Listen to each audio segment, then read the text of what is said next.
Os amigos e colaboradores do Ministério Jimmy Swaggart o convidam a unir-se a nós nesta hora inesquecível de louvor e adoração com o evangelista Jimmy Swaggart. Esse ministério está cumprindo a grande comissão de levar o evangelho a todas as partes do mundo através do trabalho missionário. As cruzadas pelo mundo, construção de igrejas e escolas bíblicas em vários países, programas semanais e diários de televisão, trabalho de ajuda às crianças e impressão e distribuição de literatura. Oramos para que através deste programa você possa chegar-se mais perto de Jesus Cristo. Apresentando-se no ginásio Kansas, na cidade de Wichita, Kansas, o evangelista Jimmy Swaggart fala sobre os dons do Espírito em nossa vida, na mensagem intitulada O Ministério do Espírito Santo no Crente.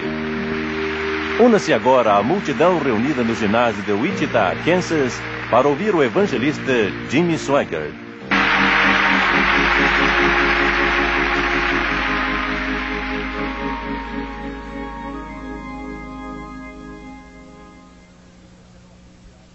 Os que trouxeram a Bíblia, abram comigo agora no livro de 1 Coríntios. 1 Coríntios 2:12, uma das cartas do apóstolo Paulo. 1 Coríntios 2:12, Paulo escreve: Mas nós não recebemos o Espírito do mundo, mas o Espírito que provém de Deus, para que pudéssemos conhecer o que nos é dado gratuitamente por Deus. Note as palavras: para que pudéssemos conhecer o que nos é dado gratuitamente por Deus. Ele quer que saibamos que só podemos conhecer pelo Espírito. De outro modo, só teremos conjecturas e ideias humanas. Mas pelo Espírito, a palavra se desdobra e pela revelação, você entende o que Ele quer que você tenha. Desejo falar hoje sobre o tema, o ministério do Espírito Santo para o crente. Há muitos conceitos errados, mal entendidos, humanos e carnais a respeito do Espírito Santo. Uma dessas ideias carnais tem penetrado até nos círculos pentecostais hoje. Tem até chegado ao pensamento de alguns dos líderes pentecostais. E é que a única razão pela qual o Espírito Santo é dado é para nos ajudar a ir de porta em porta e levar pessoas a aceitarem Jesus. Eu não vou diminuir a grande importância de ganhar almas para Cristo. Deus o livre. Em nossa igreja, em Bantorruge, nós temos pessoas que só fazem isso. Esse é seu ministério, ele é muito, muito importante. Sua significação vai além do que palavras podem expressar, mas limitar o Espírito Santo só a essa faceta é limitar profundamente sua atuação. Ele entra em nós em uma magnitude muito maior do que essa que falei. Atos 1:8 diz: Mas recebereis o poder do Espírito Santo que há de vir sobre vós, e ser-me-eis testemunhas. Este texto bíblico não significa o que muitos pregadores têm dito que significa, relacionando com ganhar almas. Ele inclui isso, mas inclui muito mais. Inclui a ida de porta em porta, inclui equipes de evangelização. Mas há muito mais neste versículo. Ele disse testemunhas de mim, não testemunhas para mim, testemunhas de mim. O que quer dizer que o que representamos em nossa vida, que o crente deve tornar-se tão unido e imerso em Jesus, que ele venha a tornar-se parte integrante do seu pensamento, das suas ações, seu assentar, do seu levantar, do seu ouvir, do seu ir, de tudo quanto você faz, de modo que a sua presença é um testemunho ao mundo perdido. Você entende isso? Jesus quer que você esteja tão chegado a Ele que no trabalho não tenho que perguntar o que você é, eles vão saber o que você é. Ele está ao seu redor, está sobre você, está em você. Quando você fala, fala disso. Quando canta, canta disso. Quando respira, respira isso. Quando anda, anda isso. E quando fala, fala isso. Você entende isso? Aleluia! É o que o Espírito Santo quer que você seja. É o que o Espírito Santo quer fazer por você, com você, em você. Até um ponto em que a nossa linguagem humana não tem as palavras suficientes para descrever isso. Procuramos expressar, mas as palavras nos falham e não temos condições para tanto. Mas é tanto quanto me é possível descrever o que sinto, que você é um pequeno Jesus. Você se transforma espiritualmente falando num pequeno Jesus. Você se torna testemunha dele até chegar ao ponto em que você o projeta dia e noite, e alguns de vocês sabem disso. Você vai aos seus parentes, você já foi cheio do Espírito Santo, e quando você vai chegando, eles cortam sua casaca e dizem: você está com os pentecostais agora, que falam em línguas, essa turma de fanáticos, e eles conhecem você porque você é testemunha. Você não sabe porque eles estão zangados com você. Você não sabe porque eles falam mal de você e dizem coisas pesadas para você. Você pensa: eu só faço coisas boas para eles, e é por causa de quem você representa. Mas eles vão à igreja, são muito religiosos, porque se voltam contra mim desde que eu fui cheio do Espírito Santo. Eu creio que você sabe por que se voltaram. É que agora é mais do que formalismo, é mais do que um programa, é mais do que teoria, é mais do que religião. Jesus se tornou uma encarnação de glória em você, que jorra para fora, jorra para dentro e sai de você. É um estado do ser. Verdadeiro estado do ser, um lugar que o Espírito Santo ajuda você a chegar. Seu ser se torna, então, uma testemunha. Sua vida fala por Jesus. O propósito do Espírito Santo é ministrar em você, para você ser um consolador. Você se torna a imagem de Jesus Cristo. Agora, durante todos os 3 anos e meio do ministério de Jesus, com exceção da última semana, a semana da paixão, ele falou muito pouco sobre o Espírito Santo. Ele quase não disse nada. Ele não ensinou sobre ele não disse nada aos seus discípulos, e isso é tudo quanto sabemos sobre ele. E eu creio que teria sido registrado se ele tivesse dito mais. Ele disse muito pouco, porque realmente não teria adiantado nada se ele tivesse falado pouca coisa ou muita coisa. Eles não estavam preparados para receber o ensino segundo Jesus, e Jesus estava com eles e não havia muita necessidade disso. Quase que a única menção é a ocasião na qual os fariseus o acusaram de expulsar demônios pelo príncipe dos demônios. E ainda que eles nunca mencionassem o Espírito Santo, Jesus disse que eles estavam perto de blasfemar do Espírito Santo. Porque ele não realizava essas obras pelo poder de demônios, ele realizava essas obras pelo poder do Espírito Santo. Como Deus ungiu Jesus de Nazaré com o Espírito Santo, o qual andou fazendo bem, curando todos os doentes e oprimidos do diabo. Mas, na última semana do seu ministério, isso foi quase tudo que ele falou.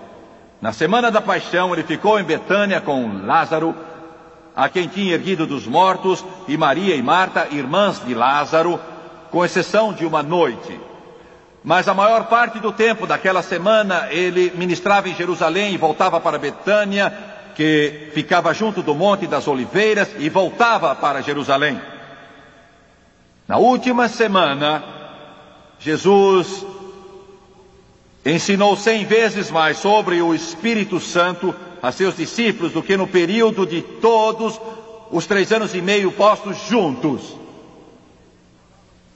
E a razão é que ele estava se preparando para ir, seu ministério havia acabado, ele estava prestes a cumprir o propósito divino de sua morte no Calvário. E esta agora era a hora de lhes falar sobre o Espírito Santo, a fim de explicar o Espírito Santo para eles.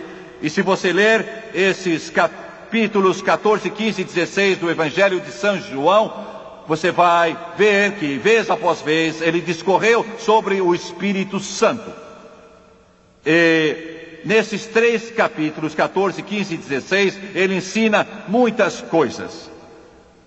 Mas há 3 coisas que ele diz que talvez possam resumir e abranger a obra do Espírito Santo em nossa vida. Em nossa vida. Ele não mediu palavras, não as repetiu vez após vez, mas ele disse algumas coisas que irão ajudar você a entender um pouco melhor a atuação do Espírito em seu coração e em sua vida.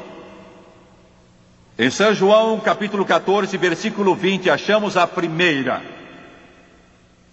Ele diz o seguinte: naquele dia, ele começa com a expressão temporal, naquele dia.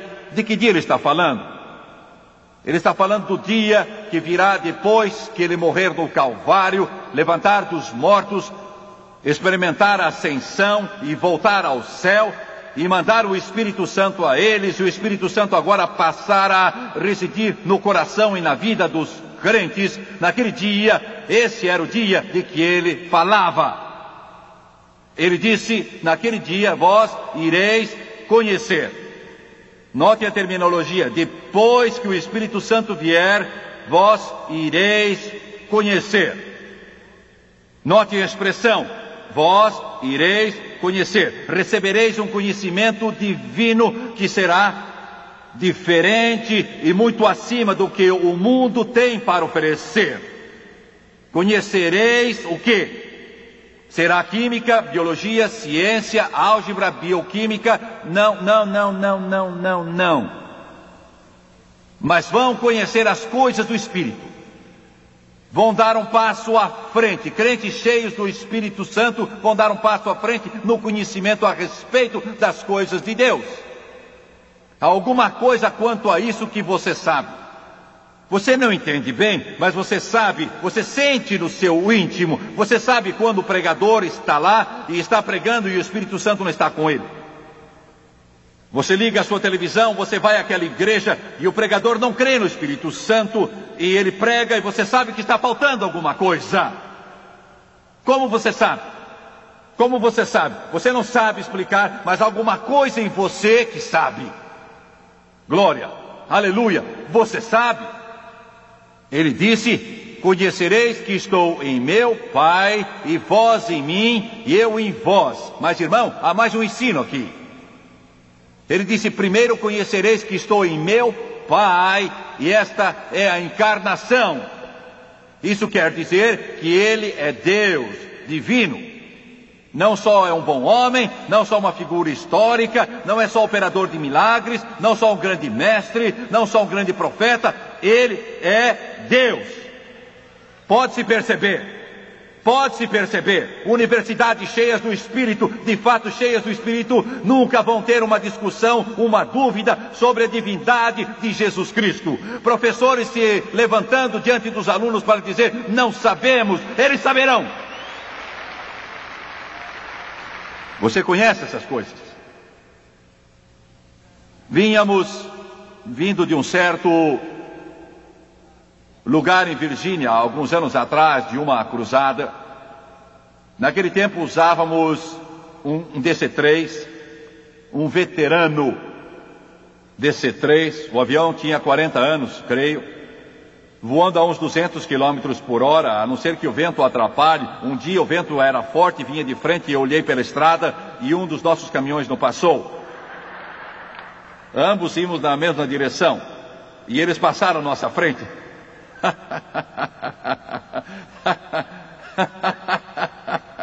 É assim quando você não tem o Espírito Santo, coisa não funciona.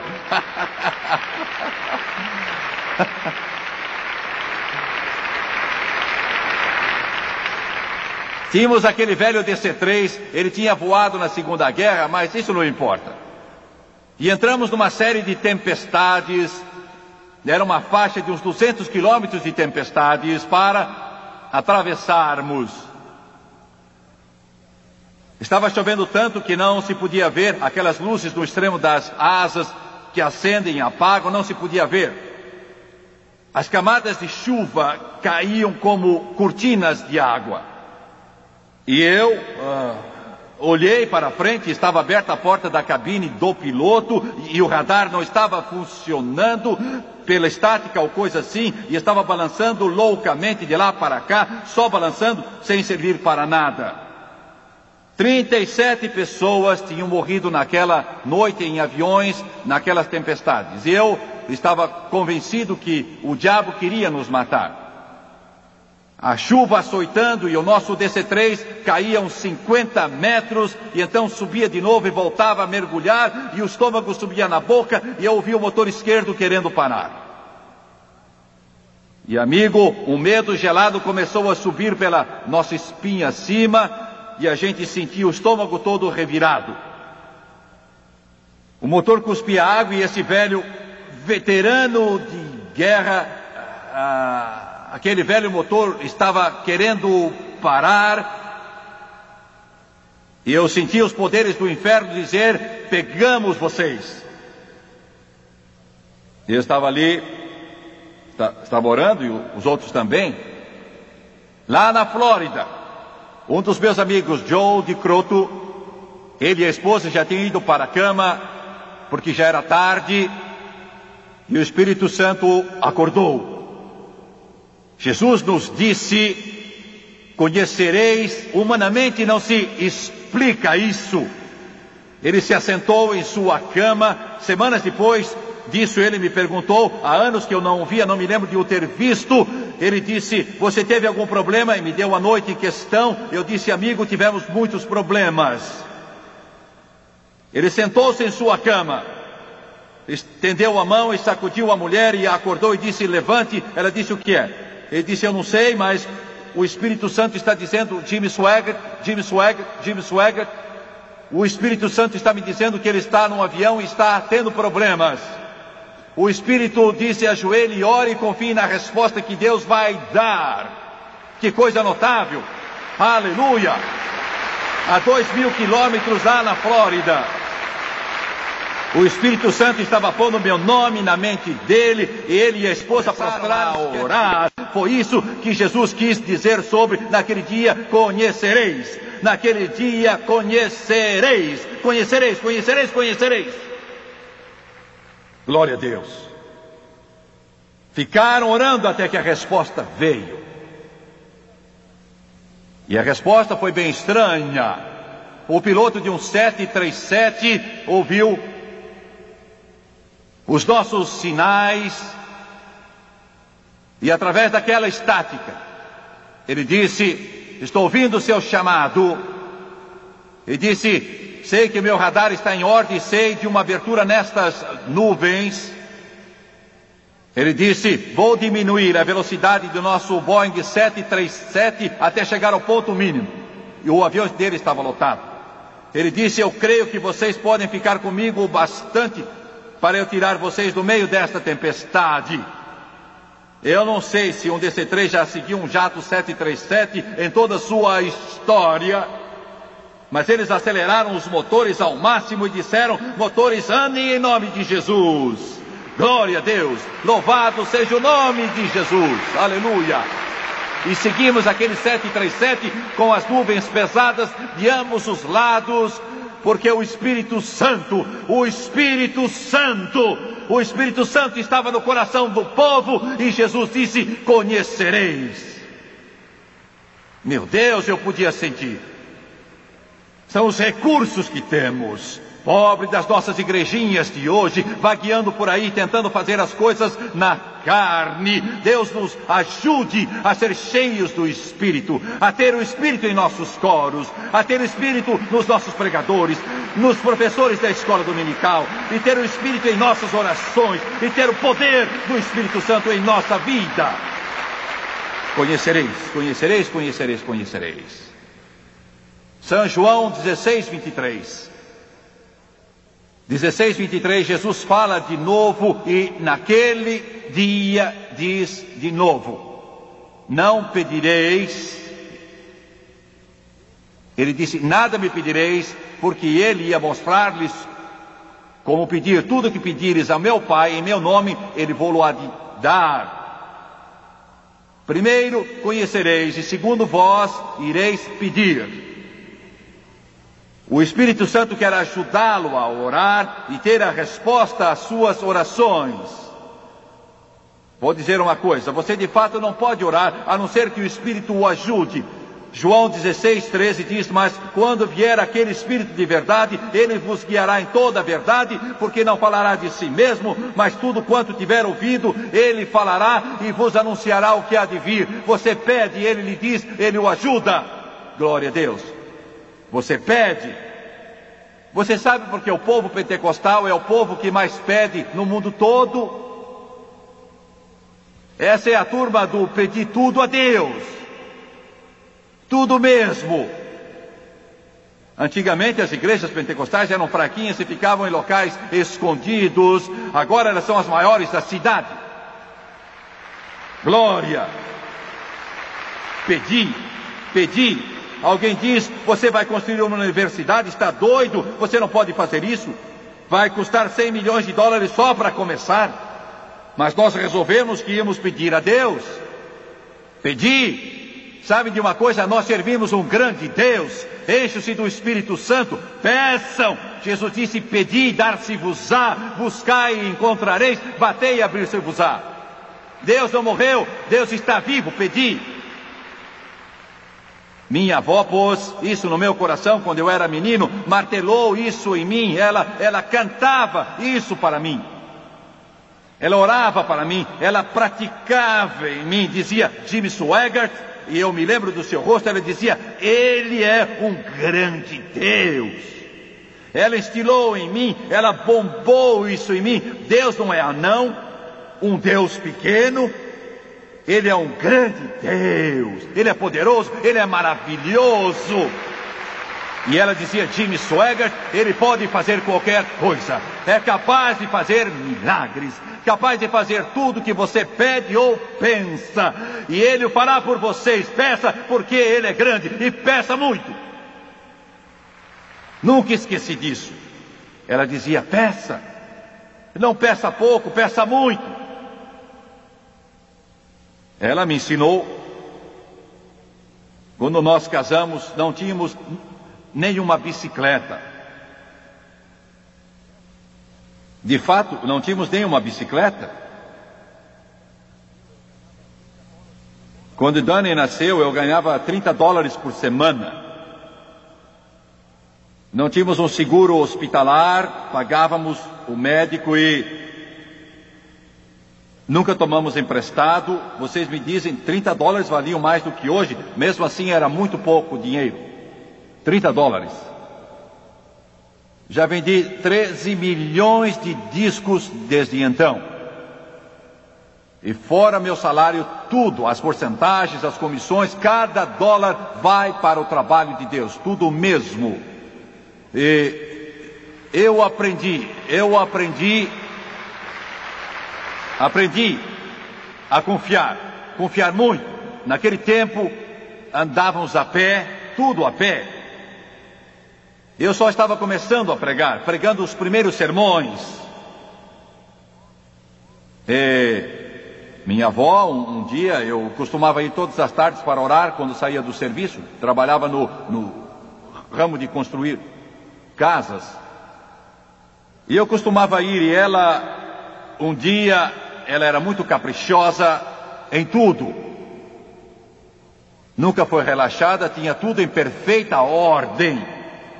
Se você fosse à casa dela, as cadeiras não deviam ser arrastadas pelo chão nunca. Tudo no lugar certo, ela se trajava com gosto. Nós nos assentamos e ela dizia, bem, vamos ver sobre o que vamos orar hoje. Ela era uma mestra. Ela orava de tal forma que os demônios fugiam quando ela abria a boca. Glória. E eu estou lá de olho arregalado e digo, sobre o que nós vamos orar? Ela diz, você e Francis precisam de um carro? E eu estava de pleno acordo. Cansado de andar? Você precisa de um carro. Eu disse, preciso. Então vamos nos pôr de joelhos e vamos pedir a Deus um carro. O que é que eu podia fazer com esse ordenado de $30 por semana? Não podia nem pensar em comprar um carro com $30 por semana.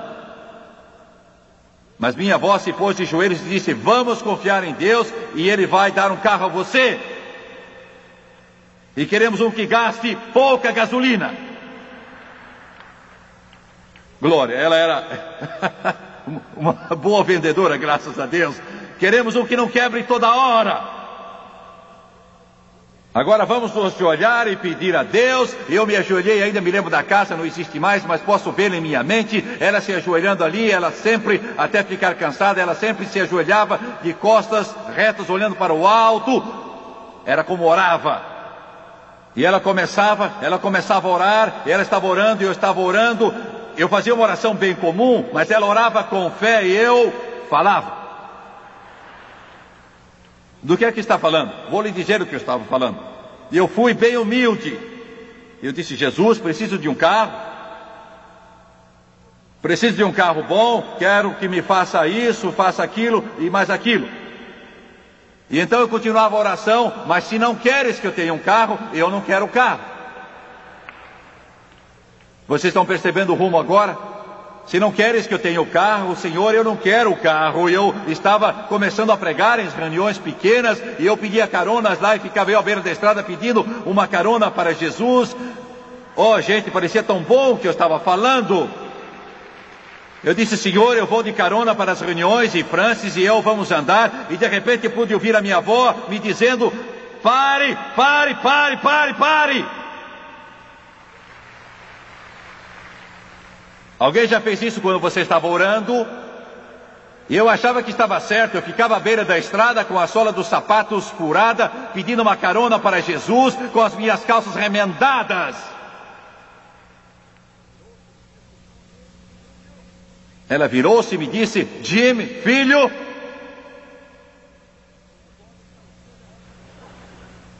com os olhos faiscando, ela disse, você vai pedir carona? Não diga que vai pedir carona, você já está fazendo isso, seu bobo!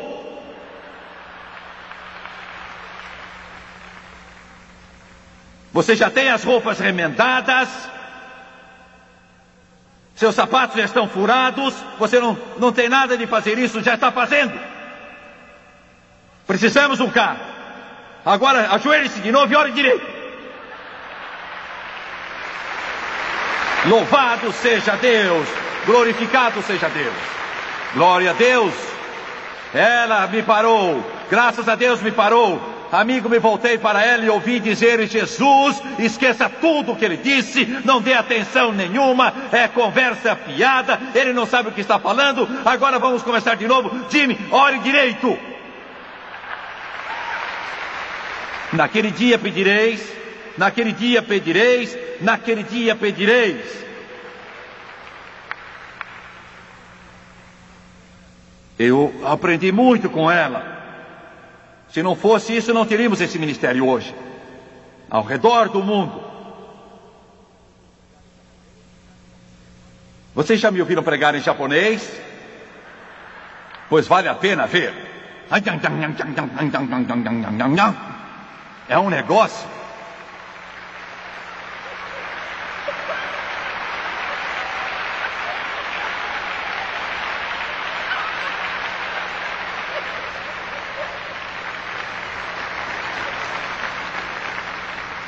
Nós entramos lá numa das salas, temos salas por todo o edifício de TV, venham um dia ver o que nós temos. Uma delas é para dublagem em espanhol, e eu estou lá pregando em espanhol, e você vai mais adiante, em outra sala estou pregando em português, e mais um pouco mais adiante estou falando em francês, um pouco mais adiante estou pregando em italiano, e um pouco mais adiante estou pregando em japonês, e o diabo diz, minha gente, o que é que eu vou fazer?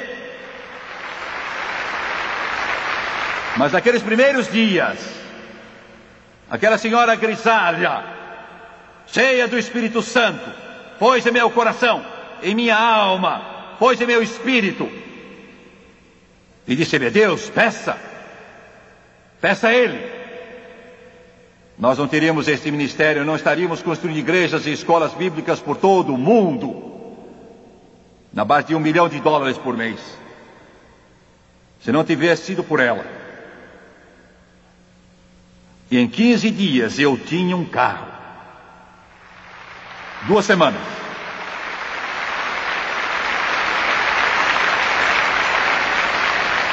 Não era um carro, era uma caminhonete, porque o trabalho que eu fazia, uma caminhonete era melhor. Aquela coisa fazia 1000 quilômetros por litro. A gasolina nunca acabava, ela andava. Alguém abriu uma conta para eu comprar gasolina, e sabe, a gente vai até o ponto e o carro para, o meu nunca parava, eu nunca usei a conta. Eu vi a minha avó, Deus dá a ele um carro que ande sempre, ela dizia, porque ele não tem muito dinheiro. Aquele carro simplesmente andava. Pedi. Oh, Senhor, aleluia, aleluia. Igreja, se eu pudesse levar você a ver. E por último, São João 14:12, Jesus diz estas palavras: na verdade vos digo, ou amém, ou sim. Na verdade vos digo que aquele que crê em mim também fará as obras que eu faço, e as fará maiores do que estas, porque eu vou para meu Pai. A expressão porque eu vou para meu Pai tem o mesmo significado que naquele dia. Não só você conhecerá, não só você pedirá, mas também fará. Glória a Deus. Eu sei algo a respeito da obra missionária no mundo. E quero dizer uma coisa: a mensagem pentecostal hoje está tendo umas 20 vezes mais aceitação do que a mensagem não pentecostal no campo missionário. Eu sei do que estou falando. Milhares estão sendo salvos pelo sangue de Jesus. Estive na Guatemala logo antes do Natal. Eles deixaram entrar 40 mil pessoas no estádio, iam deixar mais 10 mil entrar para assistir de pé, não havia mais lugares para acomodar a multidão. Era um estádio aberto e veio uma chuva torrencial. Eu nunca vi gotas tão grandes em minha vida, pareciam bolinhas de vidro, jorrando do céu e molhando todo mundo. 40 mil pessoas e ninguém saiu. Ficaram ali para ouvir o Evangelho. Pense nisso, ficaram lá sentados. Jesus disse: fareis não somente, conhecereis, não só pedireis, mas fareis. Vou ter que terminar. Há anos, pregava no tabernáculo de Brightmoor, lá em Detroit, Michigan. Eu fiz uma cruzada lá para Bowman. Alguns talvez se lembrem de Bowman, um grande pastor. A primeira cruzada, se me lembro bem, durou 8 semanas, a segunda cruzada durou 9 semanas. Deus operou através do seu Espírito. Nós tivemos em Detroit há pouco tempo no estádio Cobo, numa grande cruzada, mas quando se fica tanto tempo no local, a gente reconhece ao menos algumas pessoas. E eu vi uma menininha, ela devia ter eu calculo uns 12 anos, então.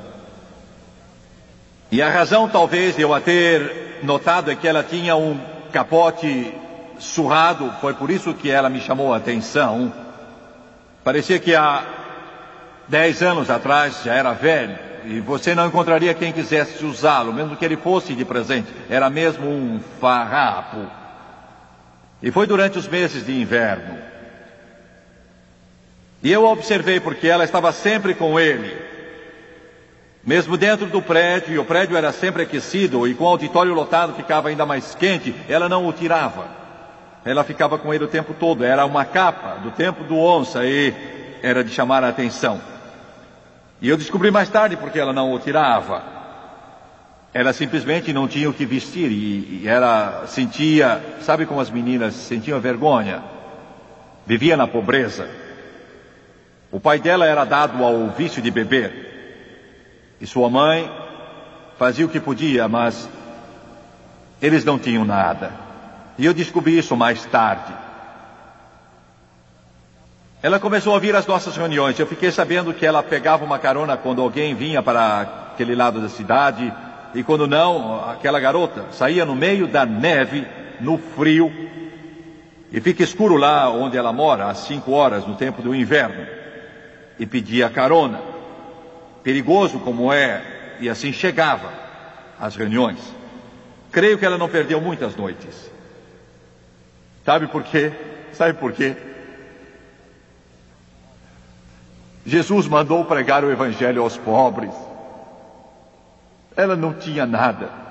E ela sabia que não havia nenhum outro futuro. E ela teve um vislumbre de uma coisa melhor. E ela estendeu a mão àquela menininha de 12 anos e dizia: não posso perder. Não posso perder.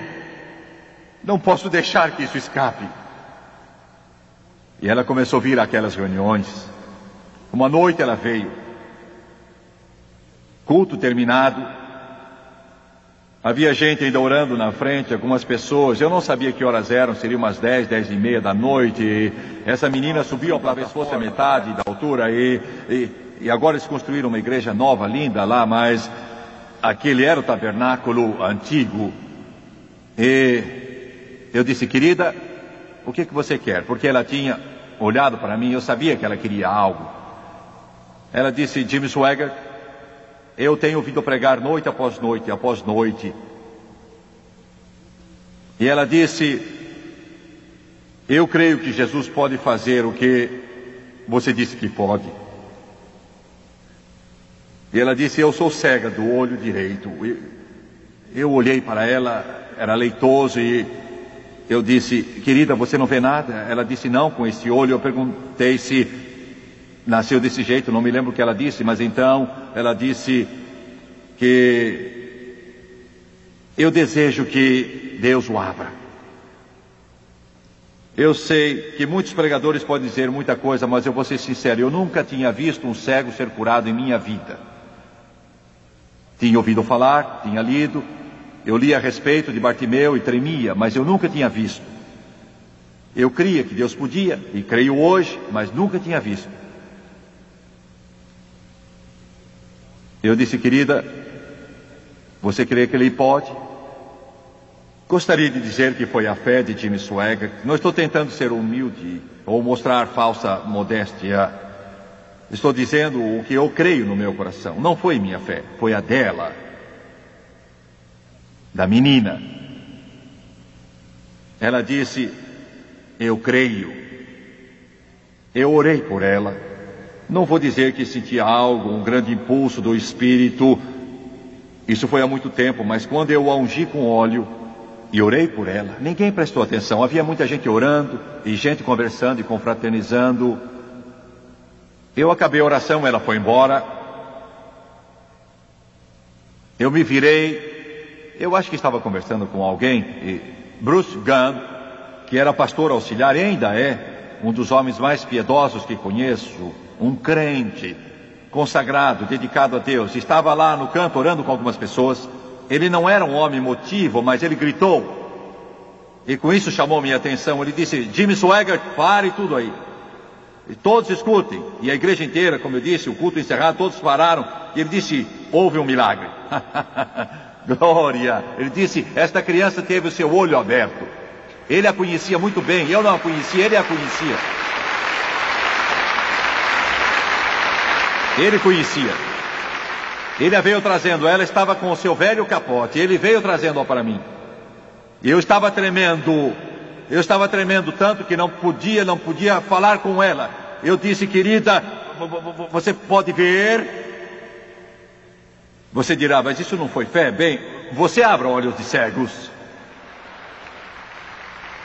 Ela disse: com lágrimas rolando na face, eu posso ver, eu posso ver. Eu pus a mão sobre o olho e disse: você pode ver meus dedos, conte-os. Ela contou: eu posso ver, eu posso ver. Tivemos uma visitação maravilhosa do Espírito Santo ali. Glória, aleluia. Tivemos um verdadeiro avivamento. Eu chorava, andava para um canto e soluçava e chorava. Você se sente tão humilde, tão sem valor numa hora dessas. Agora espere um pouco, estou terminando, mas há um pequeno apêndice, um pequeno acréscimo que vou fazer. 10 anos depois, estávamos de volta a Detroit, uma multidão maior do que esta. Sábado à noite, Deus operou naquela noite. Centenas aceitaram a Cristo. E eu tenho muitos amigos lá, e quando ia saindo da plataforma, havia uma porção de gente ali me esperando, talvez umas 500 pessoas que estavam se apertando e empurrando, e amigos e pessoas que eu conhecia. Muitos tinham sido salvos em nosso ministério, e um homem corpulento ao meu lado, eles estavam tentando, eu estava tentando cumprimentar o maior número.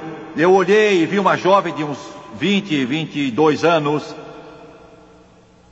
Ela disse, no meio de todo aquele barulho, Jimmy Swaggart!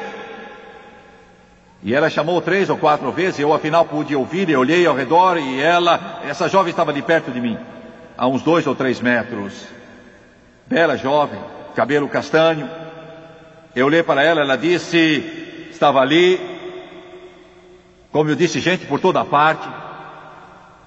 Ela afinal disse, não me conhece? Eu disse, não a conheço. Então ela disse, o olho. E eu lembrei, 10 anos depois, disse ela, o meu olho está perfeito, eu estou vivendo para Jesus, servindo, adorando.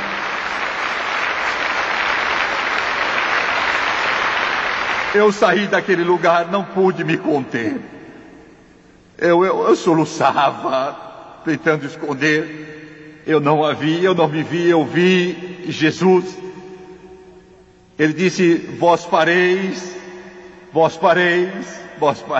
sabereis, pedireis e fareis. Nossas igrejas precisam do Espírito. Nosso povo precisa do Espírito. Nossos pregadores precisam do Espírito. Curvem a cabeça, por favor. Aleluia, aleluia, aleluia. Eu achei sua graça. Tudo está completo. Ele supriu tudo para mim. Sentado e aprendendo aos pés de Jesus, eu sou livre, sim, sou livre.